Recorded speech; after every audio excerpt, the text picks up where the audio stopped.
All right, everyone. Politics can be a little bit messy to analyze. There's a lot of uncertainty when you're looking at polling, when you're interpreting the news cycle. I have to do this on a daily basis, so I'm more used to it than most people, but it can be a mess, especially the polling side of things. That being said, when you hear the term campaign shakeup, it's normally not a good thing. The only exception is if that campaign is already predominant, so they're already in the lead. They're not shaking up their campaign because they think they have a problem as far as their polling goes. They're obviously shaking it up for other reasons, like, hey, I fucking hate this staffer. I think I'll fire them. Hey, I don't like the person that hires the staffers because I just think they're a fuck-up. Or I'm so dominant, I don't have to deal with this neocon or neolib or whatever anymore. I can swap them out for somebody who I like more because I want to be politically nepotistic, which is what Trump has done, by the way. He's had numerous campaign shakeups, but he's 32 points ahead in the polling aggregate. He's double digits ahead in every one of the starting states. If he has a campaign shakeup, therefore, it could be that someone just wanted to depart. I think Trump will have some legal problem they don't want to be involved with, have to give testimony to Congress before the kangaroo court there, or Trump just didn't like the person. They literally, all they have to do is say that they don't like the Big Mac and Trump may fire them. He is notoriously fickle. That is not the case with Ron DeSantis. A few days ago, we got news that he was firing a number of campaign staff. That's because while he has a fairly significant war chest, a lot of that is earmarked for a general, number one, which is a problem. A lot of it is not directly controlled, by the way, by his campaign in the central sense. He can't just, spend it on whatever he wants. It's earmarked. They fired, I think it was 9 staffers, a significant proportion of all their ground staff at HQ, and it was related to money issues. They're saying, look, we need to streamline the campaign. We're spending too much money because a lot of those donors, in that early push for a few weeks, Ron DeSantis was way out ahead of Trump as far as campaign donations went. The problem is that's because a lot of those people donated the maximum right up front, which means they can't directly donate to him now at all.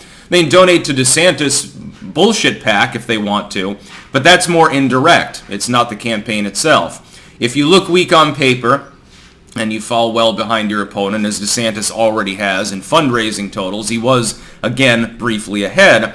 That doesn't look good. You're firing staffers, and now you're using the death term. You're using the death spiral term. Campaign shakeup.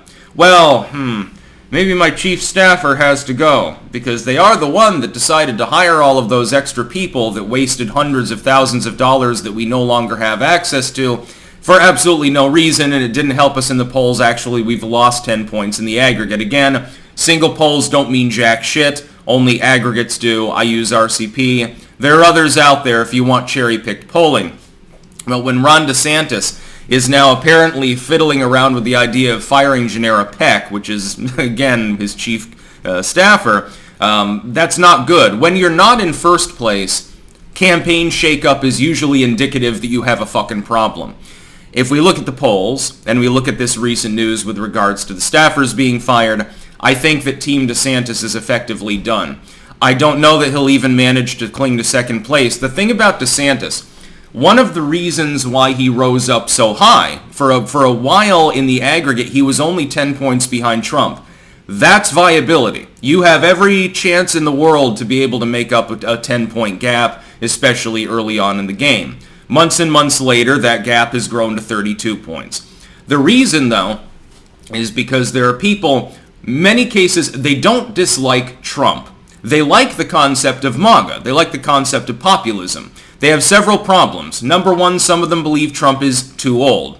So they think that, well, he might die in office, he might die on the campaign trail. He's unelectably old, which doesn't make sense since his opponent is 4 years older, and so they've sort of retired that attack line. But there are people that have that concern, and it is a legitimate concern. We are delving into a gerontocracy. There are other candidates that are quite old as well. Marianne Williamson's not exactly a spring daisy now, is she? I think she's 75 or something like that. She's considered young by comparison to many of the other candidates. Hell, the last election around with Warren and Sanders and all these other old farts up there, you know, they do have a legitimate point. Trump is almost elderly. He's approaching elderly. Is elderly, rather. He was approaching elderly status in the last election. He was 74 at the time. Yeah, it is a problem. I would say that the alternatives are more problematic, and really it's not about age, it's about ability.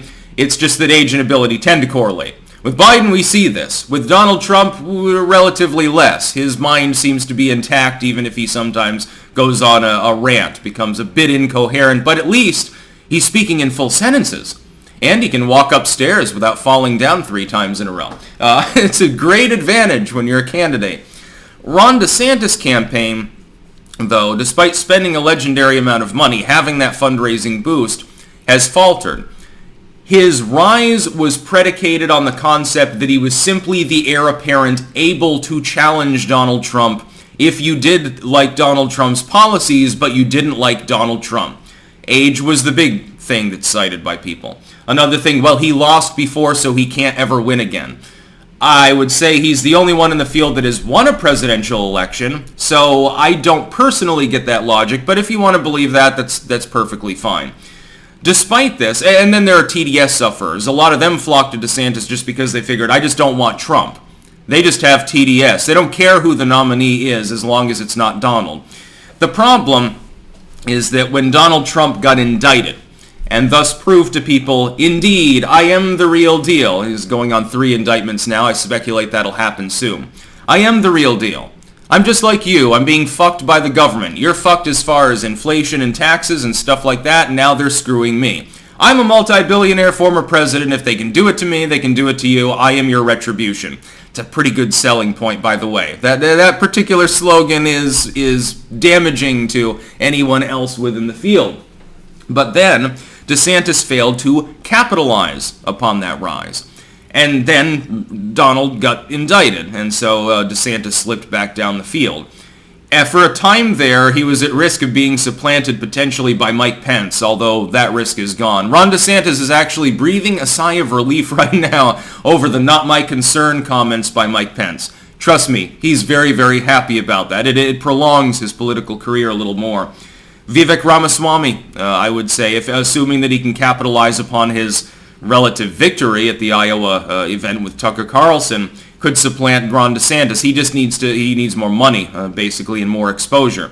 He goes out of his way. He's more talented than anyone other than Trump within the GOP field at playing the media. So I think that Ramaswamy at the very least slides into a comfortable 3rd place. He may become a contender for 2nd. If that happens, by the way, he's also a very, very high-end contender for the VP, the running mate slot. You could do worse than Vivek Ramaswamy. Oh, can you imagine him debating Kamala Harris? And how fucking funny that would be? Oh, Jesus. It would be like, at some point it would be like clubbing a seal. It would be almost unfortunate. Kamala might end up crying or something like that. Yeah, she's really going to debate on foreign policy. 5th grader could probably beat her. The JV debate team squad leader could probably beat Kamala Harris. Hell, Mike Pence managed to beat her up in the debate. Mike Pence is not exactly the world's most skilled rhetorician. He's okay, but against Kamala Harris, he looks like fucking Ronald Reagan in 1981. Ron DeSantis, in my estimation, based on the lack of fundraising which is set in, campaign shakeup being a very loaded term within U.S. politics, it being used at all by his campaign, firing staffers, withdrawing from all the Super Tuesday states to single-mindedly focus on New Hampshire and Iowa, that does not look like a campaign that's ready to win. It looks like a Hail Mary. It looks like, hey, if, and only if, we can pull off a victory in one of those first 2 states, then we have viability. Then we can branch back out. We'll get more funding and we'll go into the Super Tuesday states a couple weeks before they fucking vote. That is not a sane campaign strategy, and it doesn't show. This is my biggest problem with DeSantis so far, is his lack of apparent strategic thinking. He's just not thinking big picture. He's making a lot of rookie errors. This is not the way you're going to win a general. I would prefer that the nominee of the party be able to win a general. Well, Trump already won in 2016. I know that he's capable of it. You can write him off, say he's a long shot, never getting elected again, he is going to be in a prison cell, orange man bad. That's fine. But he has won a presidential election, has nothing further to prove on that token. None of the other people in the field have ever won one, including Joe Biden, by the way, honk honk. Therefore, DeSantis can't get that advantage. If you're making this many mistakes in a primary where your main opponent has been criminally indicted under felony charges by 2 different courts, and you're 32 points behind despite having more fundraising, at least for a brief period in time, you're done. Your campaign is fundamentally dead, and I don't even understand why it bothers to continue. That's about all. Peace out.